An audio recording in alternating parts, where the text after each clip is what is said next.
Hello बच्चों, आप सभी कैसे हैं। आशा करता हूं कि आप सभी स्वस्थ होंगे। बच्चों, आज इस वीडियो में हम लेकर आए हैं कि आरआरसी ईसीआर पटना यहां पर अप्रेंटिस की बम्पर वैकेंसीज लेकर आया है, जिसके ऑनलाइन एप्लीकेशन कब से शुरू होंगे, अंतिम तिथि क्या रहेगी, कितना आवेदन शुल्क आपको देना है, टोटल पदों की संख्या कितनी है, किस वर्कशॉप में कितने अप्रेंटिस की जरूरत है, ये सारा कुछ आपको इस वीडियो में बताया जाएगा। वीडियो को अंत तक जरूर देखें। अगर अभी तक आपने चैनल को सब्सक्राइब नहीं किया, सब्सक्राइब करें, वीडियो को लाइक करें और ज्यादा से ज्यादा शेयर करें, ताकि ये वीडियो उन सभी दोस्तों के पास पहुंचे जो आरआरसी ईसीआर पटना में अप्रेंटिस की जॉब करना चाहते हैं। तो आइए सबसे पहले बात करते हैं इसकी प्रारंभिक तिथि की। तो इसके ऑनलाइन एप्लीकेशन शुरू हो चुके हैं 25/1/2025 से। तिथि की अगर बात करें तो इसके 14/2/2025 तक ऑनलाइन एप्लीकेशन जमा करा सकते हैं। आवेदन शुल्क आप यहाँ पर देना है तो 14/2/2025 तक आप जमा करेंगे। जर्नल, ओबीसी और ईडब्ल्यूएस के अगर आप कैंडिडेट हैं तो 100 रुपए देना होगा। अगर आप एससी, एसटी, पीएचएन के विकलांग हैं या फिर किसी भी कैटेगरी की महिला कैंडिडेट हैं तो आपको कोई आवेदन शुल्क नहीं देना है। आप ये आवेदन शुल्क डेबिट कार्ड से जमा करा सकते हैं, क्रेडिट कार्ड से जमा करा सकते हैं या फिर नेट बैंकिंग के थ्रू भी इसका ऑनलाइन एप्लीकेशन फीस जमा करा सकते हैं। अब बात करते हैं आयु की। तो आयु 1/1/2025 को कैलकुलेट की जाएगी। उस समय आपकी आयु 15 वर्ष से 24 वर्ष तक होनी चाहिए, यानी कि कम से कम 15 वर्ष और ज्यादा से ज्यादा 24 वर्ष होनी चाहिए। अगर आप रिजर्व कैटेगरी में आते हैं तो आपको आरआरसी ईसीआर पटना नियम के अनुसार आयु में छूट दी जाएगी। इसके बाद हम बात करते हैं कुल पदों की संख्या, जो कि 1154 दी गई है। योग्यता की बात करें तो 10th पास मांगा गया है या फिर मैट्रिक पास आपका होना चाहिए किसी भी रिकॉग्नाइज बोर्ड से, तो आप इसके लिए एलिजिबल हैं, इसका फॉर्म फिल कर सकते हैं। उसके साथ साथ आपका उस ट्रेड में आईटीआई भी होना चाहिए, एनसीवीटी का सर्टिफिकेट आपसे मांगा गया है। अब बात करते हैं कि किस वर्कशॉप में या किस डिवीजन में कितनी वैकेंसीज निकाली गई हैं, वो यहाँ पर आप देख सकते हैं। दानापुर डिवीजन की अगर बात करें तो यहाँ पर 675, जो कि सबसे ज्यादा वैकेंसीज हैं दानापुर डिवीजन के लिए। पंडित दीनदयाल उपाध्याय डिवीजन की बात करें तो 64 वैकेंसीज निकाली गई हैं। समस्तीपुर डिवीजन के लिए 46 वैकेंसी निकाली गई हैं। वर्कशॉप के लिए 110 वैकेंसी हैं। धनबाद डिवीजन के लिए 156 वैकेंसी, सोनपुर डिवीजन के लिए 47 वैकेंसी दी गई हैं और प्लांट डिपो की बात करें तो 29 वैकेंसी यहाँ पे आपको दी गई है। इसके बाद हम बात करते हैं डॉक्यूमेंट्स की। तो जब भी आप कोई ऑनलाइन एप्लीकेशन फॉर्म जमा करते हैं तो उसमें आपको कुछ डॉक्यूमेंट्स अपलोड करने होते हैं।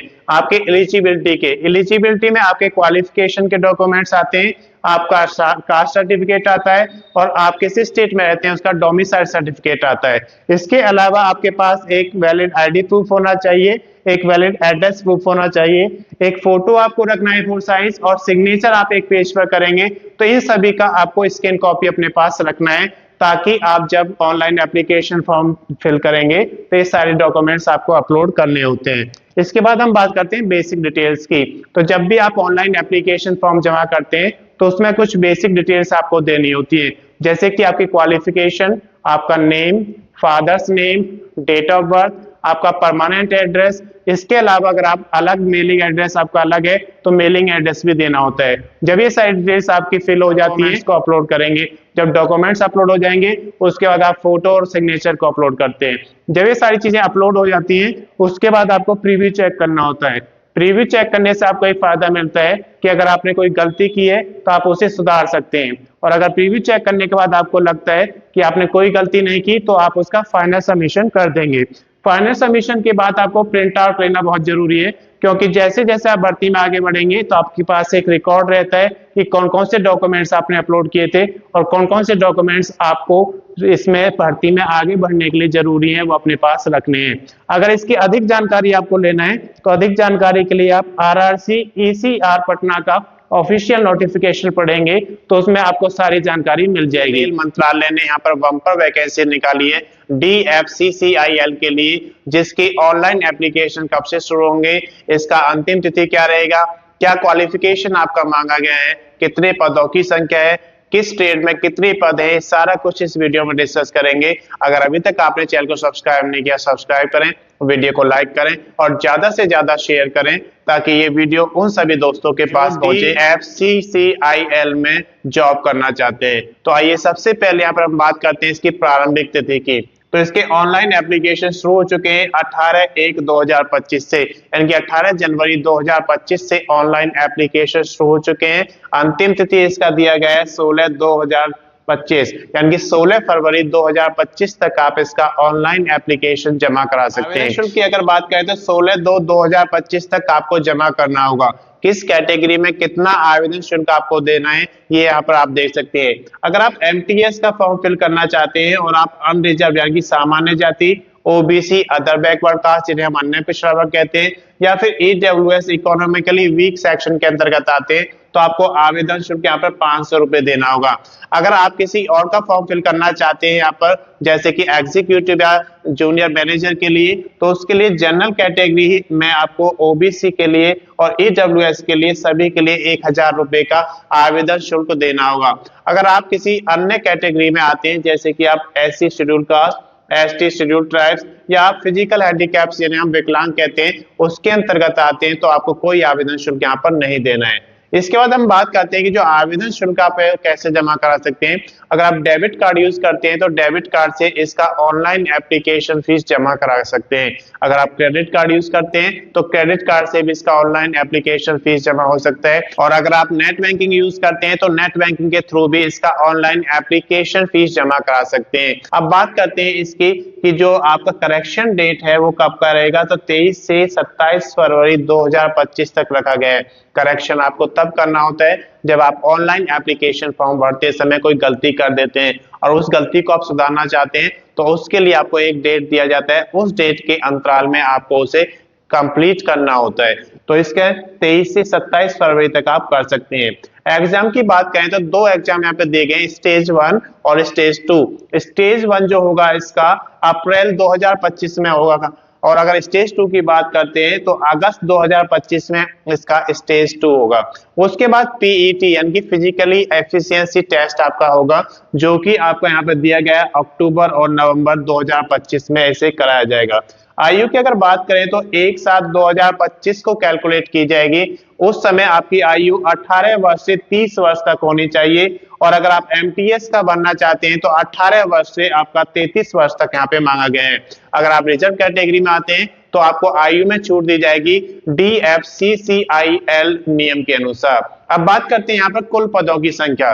तो कुल पदों की संख्या यहाँ पर 642 दी गई है, जिसमें से एमटीएस की अगर बात करें तो 464 पद हैं।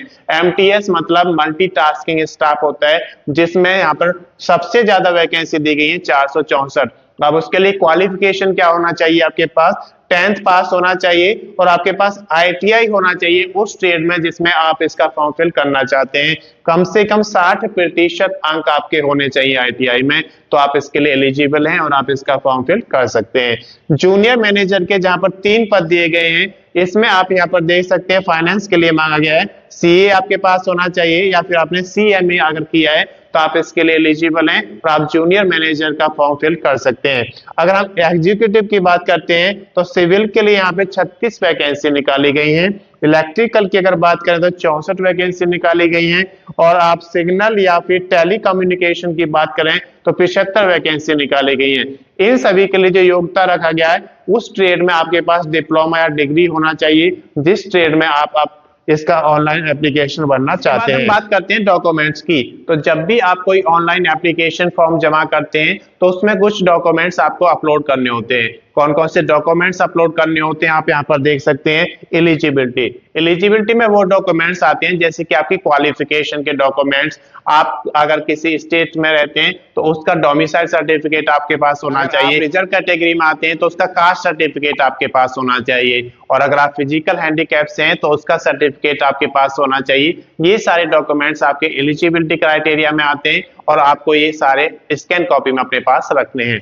इसके साथ साथ आपके पास एक वैलिड आईडी प्रूफ होना चाहिए, उसको भी स्कैन कॉपी में रखना है। एक वैलिड एड्रेस प्रूफ होना चाहिए, उसको भी आपको स्कैन कॉपी में अपने पास रखना है।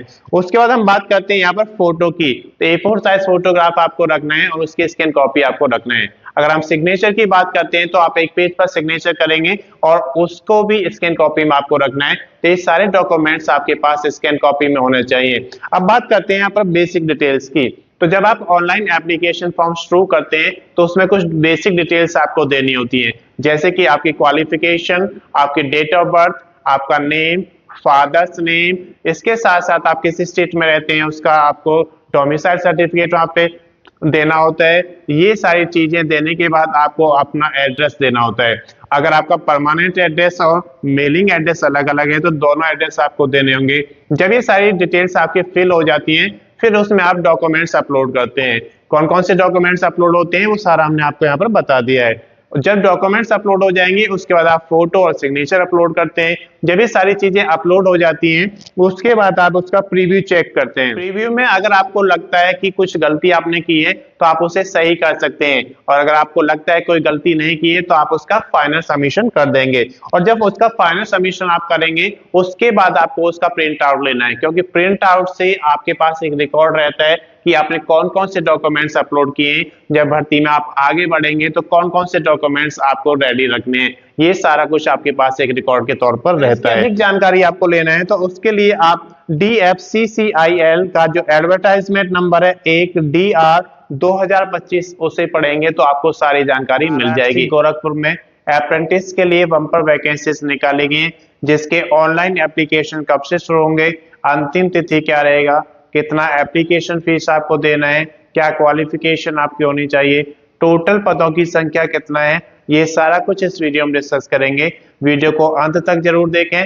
अगर अभी तक आपने चैनल को सब्सक्राइब नहीं किया सब्सक्राइब करें, वीडियो को लाइक करें और ज्यादा से ज्यादा शेयर करें ताकि ये वीडियो उन सभी बच्चों के पास पहुंचे जो RRC में अप्रेंटिस का फॉर्म फिल करना चाहते हैं। तो आइए सबसे पहले यहाँ पर बात करते हैं इसकी प्रारंभिक तिथि की।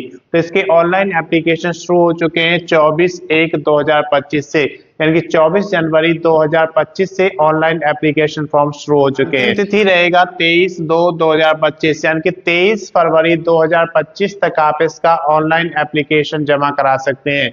आवेदन शुल्क आपको 23/2/2025 तक जमा करना है।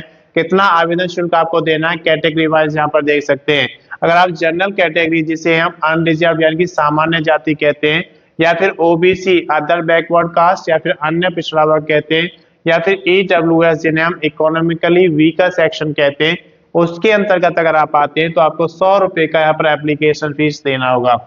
अगर आप शेड्यूल कास्ट SC में आते हैं या ST जिन्हें हम शेड्यूल ट्राइब्स कहते हैं या जनजातियां कहते हैं, या फिर आप किसी भी कैटेगरी की महिला कैंडिडेट हैं तो आपको इसके लिए कोई आवेदन शुल्क नहीं देना है। ये आवेदन शुल्क आप कैसे जमा करा सकते हैं, अगर आप डेबिट कार्ड यूज करते हैं तो डेबिट कार्ड के थ्रू इसका ऑनलाइन एप्लीकेशन फीस जमा करा सकते हैं, और अगर आप क्रेडिट कार्ड यूज करते हैं तो क्रेडिट कार्ड से इसका ऑनलाइन एप्लीकेशन फीस जमा करा सकते हैं, और अगर आप नेट बैंकिंग यूज करते हैं तो नेट बैंकिंग के थ्रू भी इसका ऑनलाइन एप्लीकेशन फीस जमा करा सकते हैं।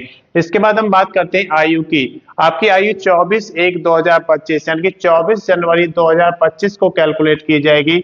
आपकी आयु 15 वर्ष से 24 वर्ष तक होनी चाहिए, यानी कि कम से कम 15 वर्ष और ज्यादा से ज्यादा 24 वर्ष होनी चाहिए। अगर आप किसी रिजर्व कैटेगरी में आते हैं तो आपको RRC नियम के अनुसार आयु में छूट दी जाएगी। इसके बाद हम यहाँ पर बात करते हैं योग्यता की। तो यहाँ पर 10th पास मांगा गया है कम से कम 50% मार्क के साथ। उसके साथ साथ उस ट्रेड में आपके पास ITI होना चाहिए जिस ट्रेड में आप अपना एप्लीकेशन फॉर्म जमा करना चाहते हैं। इसके बाद यहाँ पर देखिए कुल पदों की संख्या की अगर हम बात करते हैं तो कुल पदों की संख्या अप्रेंटिस के लिए यहाँ पर 1104 निकाली गई है, जिसमें से वर्कशॉप गोरखपुर की अगर बात करें तो मैकेनिकल में 411 वैकेंसी निकाली गई है वर्कशॉप गोरखपुर में। बात करते हैं गोरखपुर कैंट की, तो गोरखपुर कैंट में ब्रिज वर्कशॉप के लिए 35 वैकेंसी निकाली गई है, सिग्नल वर्कशॉप के लिए 63 वैकेंसी निकाली गई है। इज्जत नगर की अगर बात करते हैं तो यहाँ पर अलग अलग ट्रेड में वैकेंसी निकाली गई हैं। वैगन में 64 वैकेंसी हैं, डीजल शेड में 60 वैकेंसी दी गई हैं, और मैकेनिकल वर्कशॉप में 151 वैकेंसी यहाँ पे दी गई है। इसके बाद हम बात करते हैं लखनऊ जंक्शन की, तो लखनऊ जंक्शन में यहाँ पर 155 वैकेंसी निकाली गई हैं। वाराणसी की अगर बात करें तो 75 वैकेंसी निकाली गई हैं, और गोंडा में डीजल शेड के लिए 90 वैकेंसीज निकाली गई हैं। तो ये अलग अलग जंक्शन पर कितनी वैकेंसीज हैं वो सारा कुछ यहाँ पर दिखाया गया है। इसके बाद हम बात करते हैं डॉक्यूमेंट्स की। तो जब भी आप कोई ऑनलाइन एप्लीकेशन फॉर्म जमा करते हैं तो उसमें आपको डॉक्यूमेंट्स अपलोड करने होते हैं। कौन कौन से डॉक्यूमेंट्स आपके अपलोड होते हैं, जैसे कि आपके क्वालिफिकेशन के डॉक्यूमेंट्स। क्वालिफिकेशन में यहाँ पर आपसे 10th पास मांगा गया है और उस ट्रेड में ITI आपसे मांगा गया है, तो इसके डॉक्यूमेंट्स आपके पास होने चाहिए। इसके साथ साथ आपके पास डोमिसाइल सर्टिफिकेट, यानी कि आप किस स्टेट में रहते हैं उसका डोमिसाइल सर्टिफिकेट आपके पास होना चाहिए। अगर आप रिजर्व कैटेगरी में आते हैं तो आपके पास इसका कास्ट सर्टिफिकेट होना चाहिए। ये सारे डॉक्यूमेंट्स आपको स्कैन कॉपी में रखना है। एलिजिबिलिटी क्राइटेरिया के अलावा आपके पास एक वैलिड आईडी प्रूफ होना चाहिए, एक वैलिड एड्रेस प्रूफ होना चाहिए। इनकी भी स्कैन कॉपी आपको अपने पास रखना है, ताकि जब आप अपलोड करेंगे तो ये सारे स्कैन कॉपी में आपके पास होने चाहिए। उसके साथ साथ एक पासपोर्ट साइज फोटोग्राफ होना चाहिए स्कैन कॉपी में। एक पेज पर आप सिग्नेचर करेंगे, उसको भी आपको स्कैन कॉपी में रखना है। तो ये सारे डॉक्यूमेंट्स आपके पास रेडी रहने चाहिए। इसके बाद हम बात करते हैं बेसिक डिटेल्स की। तो जब भी आप कोई ऑनलाइन एप्लीकेशन फॉर्म जमा करते हैं तो उसमें आपको बेसिक डिटेल्स फिल करनी होती है, जैसे कि आपकी क्वालिफिकेशन, आपका डेट ऑफ बर्थ, आपका नेम, फादर्स नेम, अगर आपका मेलिंग एड्रेस और परमानेंट एड्रेस अलग है तो दोनों एड्रेस आपको देने होते हैं। जब ये सारी डिटेल्स फिल हो जाती हैं उसके बाद आप उसमें डॉक्यूमेंट्स अपलोड करते हैं।